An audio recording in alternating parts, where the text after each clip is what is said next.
అందరికీ నమస్కారం.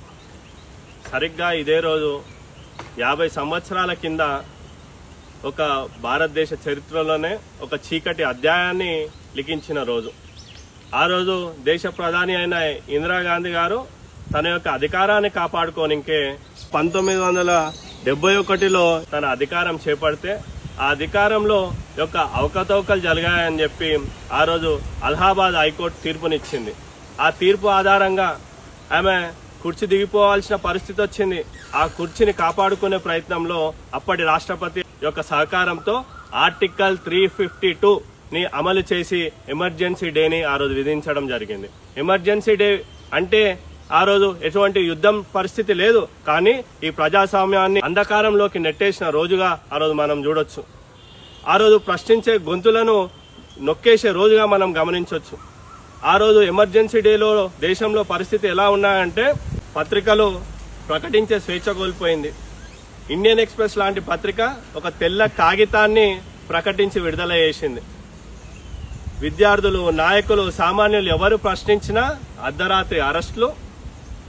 ఆ అరెస్ట్ ఎందుకు చేసిండని ప్రశ్నిస్తే ఏబిఎస్ కార్పస్ ని రద్దు చేయడం జరిగింది. ఫోర్స్డ్ స్టెరిలైజేషన్ పేరు పైన అనేక సామాన్యులకి బలవంతపు కుటుంబ నియంత్రణ చేయడం జరిగింది. స్లమ్లో నివసించే పేదలకు గాని అర్ధరాత్రి పూట ఇల్లులు తొలగించడం, వాళ్ళని నట్టేటున రోడ్డు మీద పడేయడం, అటువంటి పరిస్థితి ఆ రోజు ఉండే. ఈ పరిస్థితి ప్రశ్నించిన నాయకులు చాలా మంది ఉన్నారు. ఆ రోజు అనేక మంది జైళ్లలో మగ్గినరు. జయప్రకాష్ నారాయణ లాంటి మహానుభావుడు ఆ రోజు ఒక ఉద్యమాన్ని ముందుకు తీసుకొచ్చి జనాలని జాగృతం చేసిండు.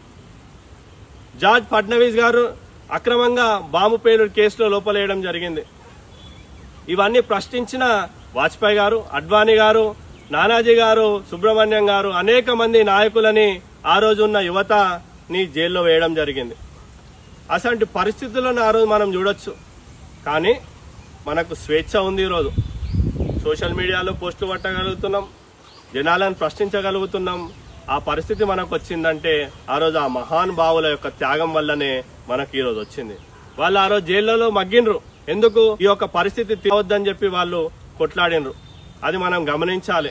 రాజ్యాంగాన్ని పక్కన పెట్టిండ్రు, రాజ్యాంగాన్ని చీకట్లో నెట్టేసిండ్రు. ఆ పరిస్థితి తిరిగి రావద్దు అంటే మనం రాజ్యాంగాన్ని గౌరవిస్తూ संविधान को नमन कर रहे हैं। भारत माता की, भारत माता की, वंदे वंदे वंदे।